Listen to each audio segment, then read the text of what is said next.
Mere Christianity by C.S. Lewis. The shocking alternative.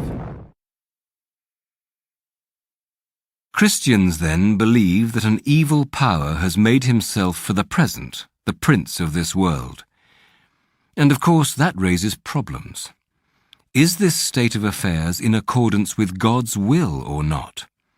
If it is, he is a strange God, you will say. And if it is not, how can anything happen contrary to the will of a being with absolute power? But anyone who has been in authority knows how a thing can be in accordance with your will in one way and not in another. It may be quite sensible for a mother to say to the children, "I'm not going to go and make you tidy the schoolroom every night. You've got to learn to keep it tidy on your own." Then she goes up one night and finds the teddy bear and the ink and the French grammar all lying in the grate. That is against her will. She would prefer the children to be tidy. But, on the other hand, it is her will which has left the children free to be untidy. The same thing arises in any regiment or trade union or school. You make a thing voluntary and then half the people do not do it.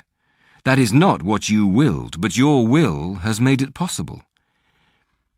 It is probably the same in the universe. God created things which had free will. That means creatures which can go either wrong or right. Some people think they can imagine a creature which was free but had no possibility of going wrong. I cannot. If a thing is free to be good, it is also free to be bad. And free will is what has made evil possible. Why then did God give them free will? Because free will, though it makes evil possible, is also the only thing that makes possible any love or goodness or joy worth having. A world of automata, of creatures that worked like machines, would hardly be worth creating. The happiness which God designs for his higher creatures is the happiness of being freely, voluntarily united to him and to each other, in an ecstasy of love and delight compared with which the most rapturous love between a man and a woman on this earth is mere milk and water. And for that, they must be free. Of course, God knew what would happen if they used their freedom the wrong way. Apparently, he thought it worth the risk. Perhaps we feel inclined to disagree with him. But there is a difficulty about disagreeing with God. He is the source from which all your reasoning power comes. You could not be right and he wrong any more than a stream can rise higher than its own source. When you are arguing against him, you are arguing against the very power that makes you able to argue at all. It is like cutting off the branch you are sitting on. If God thinks this state of war in the universe a price worth paying for free will, that is, for making a live world in which creatures can do real good or harm and something of real importance can happen, instead of a toy world which only moves when he pulls the strings, then we may take it is worth paying. When we have understood about free will, we shall see how silly it is to ask, as somebody once asked me, why did God make a creature of such rotten stuff that it went wrong? The better stuff a creature is made of, the cleverer and stronger and freer it is, then the better it will be if it goes right, but also the worse it will be if it goes wrong. A cow cannot be very good or very bad. A dog can be both better and worse. A child better and worse still. An ordinary man still more so. A man of genius still more so. A superhuman spirit best or worst of all. How did the dark power go wrong? Here, no doubt, we ask a question to which human beings cannot give an answer with any certainty. A reasonable and traditional guess, based on our own experiences of going wrong, can, however, be offered. The moment you have a self at all, there is a possibility of putting your self first. wanting to be the center, wanting to be God, in fact. That was the sin of Satan, and that was the sin he taught the human race. Some people think the fall of man had something to do with sex, but that is a mistake. The story in the book of Genesis rather suggests that some corruption in our sexual nature followed the fall and was its result, not its cause. What Satan put into the heads of our remote ancestors was the idea that they could be like gods, could set up on their own as if they had created themselves, be their own masters, invent some sort of happiness for themselves outside God, apart from God. And out of that hopeless attempt has come nearly all that we call human history: money, poverty, ambition, war, prostitution, classes, empires, slavery. The long, terrible story of man trying to find something other than God which will make him happy. The reason why it can never succeed is this: God made us, invented us as a man invents an engine. A car is made to run on petrol, and it would not run properly on anything else. Now God designed the human machine to run on himself. He himself is the fuel our spirits were designed to burn, or the food our spirits were designed to feed on. There is no other. That is why it is just no good asking God to make us happy in our own way without bothering about religion. God cannot give us a happiness and peace apart from himself, because it is not there. There is no such thing. That is the key to history. Terrific energy is expended, civilizations are built up, excellent institutions devised, but each time something goes wrong. Some fatal flaw always brings the selfish and cruel people to the top, and it all slides back into misery and ruin.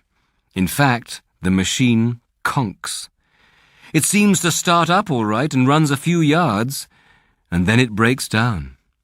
They are trying to run it on the wrong juice. That is what Satan has done to us humans. And what did God do? First of all, he left us conscience, the sense of right and wrong, and all through history there have been people trying, some of them very hard, to obey it. None of them ever quite succeeded. Secondly, he sent the human race what I call good dreams. I mean those queer stories scattered all through the heathen religions about a God who dies and comes to life again and, by his death, has somehow given new life to men. Thirdly, he selected one particular people and spent several centuries hammering into their heads the sort of God he was, that there was only one of him, and that he cared about right conduct. Those people were the Jews, and the Old Testament gives an account of the hammering process. Then comes the real shock. Among these Jews there suddenly turns up a man who goes about talking as if he was God. He claims to forgive sins. He says he has always existed. He says he is coming to judge the world at the end of time. Now let us get this clear. Among pantheists like the Indians, anyone might say that he was a part of God or one with God. There would be nothing very odd about it. But this man, since he was a Jew, could not mean that kind of God. God, in their language, meant the being outside the world, who had made it and was infinitely different from anything else. And when you have grasped that, you will see that what this man said was quite simply the most shocking thing that has ever been uttered by human lips. One part of the claim tends to slip past us unnoticed because we have heard it so often that we no longer see what it amounts to. I mean the claim to forgive sins, any sins. Now, unless the speaker is God, this is really so preposterous as to be comic. We can all understand how a man forgives offences against himself. You tread on my toe and I forgive you. You steal my money and I forgive you. But what should we make of a man, himself unrobbed and untrodden on, who announced that he forgave you for treading on other men's toes and stealing other men's money? Asinine fatuity is the kindest description we should give of his conduct. Yet this is what Jesus did. He told people that their sins were forgiven, and never waited to consult all the other people whom their sins had undoubtedly injured. He unhesitatingly behaved as if he was the party chiefly concerned, the person chiefly offended in all offences. This makes sense only if he really was the God whose laws are broken, and whose love is wounded in every sin. In the mouth of any speaker who is not God, these words would imply what I can only regard as a silliness and conceit unrivaled by any other character in history. Yet, and this is the strange, significant thing, even his enemies, when they read the Gospels, do not usually get the impression of silliness and conceit. Still less do unprejudiced readers. Christ says that he is humble and meek, and we believe him, not noticing that, if he were merely a man, humility and meekness are the very last characteristics we could attribute to some of his sayings. I am trying here to prevent anyone saying the really foolish thing that people often say about him. I'm ready to accept Jesus as a great moral teacher, but I don't accept his claim to be God. That is the one thing we must not say. A man who was merely a man and said the sort of things Jesus said would not be a great moral teacher. He would either be a lunatic, on a level with the man who says he is a poached egg, or else he would be the devil of hell. You must make your choice. Either this man was and is the Son of God, or else a madman, or something worse.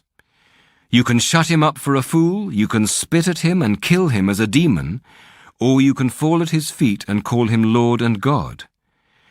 But let us not come with any patronizing nonsense about his being a great human teacher. He has not left that open to us.